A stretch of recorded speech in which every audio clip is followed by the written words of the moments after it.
it's a private report. You know, I've given you an assessment of our view of the problem and the fact that we, when it comes to China, regularly raise this issue with Chinese officials, including officials in the military. Look, I've been a Pentagon spokesman. I've been to those podiums. I've even been to that podium and spoken. I have no idea what Jay Carney just said, other than the fact that I guess we and the Chinese are talking about the fact that they have now been caught red-handed hacking into companies like Apple, the Defense Department, the United States government, I mean, even waterworks plants in the Midwest. So one guy who's going to come and explain to us exactly what this cyber threat is Colonel Cedric Leighton. He's formerly of the Joint Chiefs of Staff, where he was one of the senior research and intelligence officers. Thank you so much for joining us again, Colonel. What are we to make? KT. What are we to make of the fact that we pick up the paper today and it turns out that the Chinese have been hacking into a number of not only military industries in the United States, but civilian infrastructure, and they seem to be doing it through the People's Liberation Army as an active plan against United States defense industries. What is it? Well, basically what it is just that it is an active plan. It's a concerted strategy by the Chinese to go after the things that they deem important. In essence, what they're looking at, KT, is going through all of the strategic industries that are part of their 5-year plan. So if you look at the Communist Party of China's 5-year plan and you go down the list of industries that they have, you can see that they are basically targeting each one of those industries, and they include the critical infrastructure elements that you mentioned, such as utilities, electric power stations, and the attendant governing bodies that work those. Also, of course, you're looking at defense contractors, you're looking at consultants, you're looking at healthcare even, all kinds of things that they're interested in. And they're interested not only from an espionage perspective, but also from a preparatory perspective. They're getting ready just in case, as we say in the military, the balloon goes up. In other words, that there's conflict between us and the Chinese. They're getting ready to understand what our networks look like so they can do maximum damage against those networks. Well, is there anything the United States can do to protect ourselves? Yes, there are lots of things that we can do. Number one, I would say, is pass comprehensive cybersecurity legislation. That's been stalled in the Congress for quite some time now. Last year, the House passed what is known as the Cyber Intelligence Sharing and Protection Act, or CISPA, that was championed by Chairman Mike Rogers of the House Permanent Select Committee on Intelligence, and of course by the Vice Chairman from Dutch Ruppersberger on the Democratic side.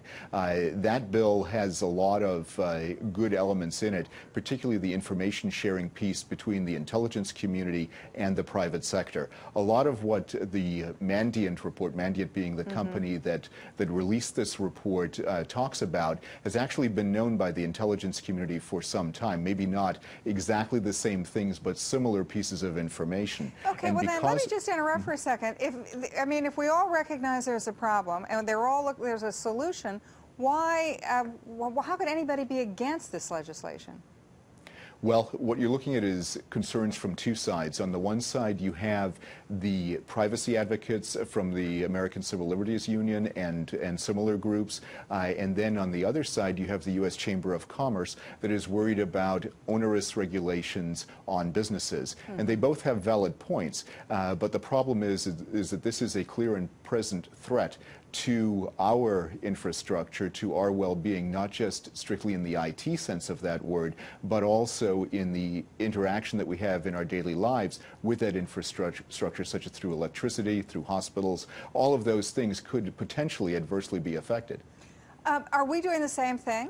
Are we spying on everybody else, other countries, their critical infrastructure, their electric grid? What do you think, Colonel? Well, we have a big program that is designed to really do intelligence from all elements. So the answer, in short, is yes, we are looking at these things, but we don't plant nefarious code or malware in their systems unless it's directed by a very high authority, namely the President of the United States. And those are things that we do very, very carefully.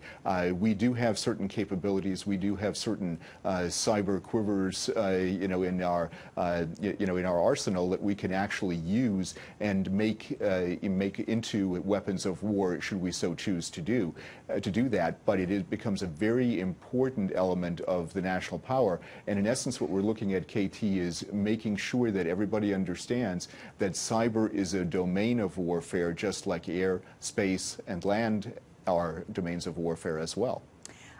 Colonel Leighton, one of the things that we've had other people on the show, and I mean, I've been sort of running around like a person with my hair on fire for the last 3 years, talking about the cyber threat and the fact that we're not paying any attention to it. One of the things, as I understand it, that General Michael Hayden, for example, has told us is that with any kind of cyber attack that might happen, it's very difficult to find out what the return address is, who's doing it. This is the first time that we've actually had a report that says it's the Chinese, we know it's the Chinese, here's the building that it's happening at. What happens now, not just on the defense part, but what happens diplomatically? What's our next step? Well, I think it's going to be a multi-pronged approach. The White House is beginning to announce certain measures in terms of trade sanctions that they can take against China. There are rumors that they're going to be talking about those specific elements and those specific responses. That's one side of it. The other part of it is to make sure that our cyber strategy, we have one that was unveiled back in 2011, but it is very defensive in nature. We need to make sure that our cyber strategy has an offensive component to it that is actually written into the strategy. We've had people like General Cartwright talking about the offensive component when he was the vice chairman, but it's actually not written into our strategy. And people read that strategy. People like the Chinese read that strategy, and they think that they can get away with spying on us and by implanting malware in our systems with impunity. And if they continue to believe that, they will continue to do that if there are no repercussions. I have time for just one quick question. Do we know that is this just a snooping exercise? Or do we think that the Chinese have actually planted things in computers, bots or spyware or something that would be used at some point in the future?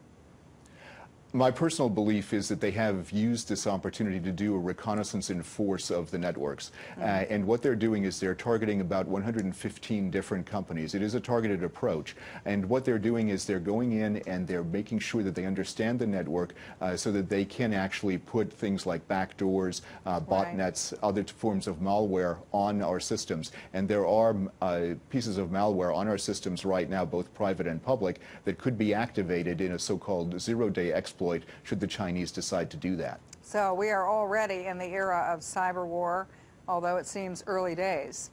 Thank you so much. Most definitely. Okay, thank you so much, Colonel Cedric Leighton, joining us from Washington. Thanks a lot.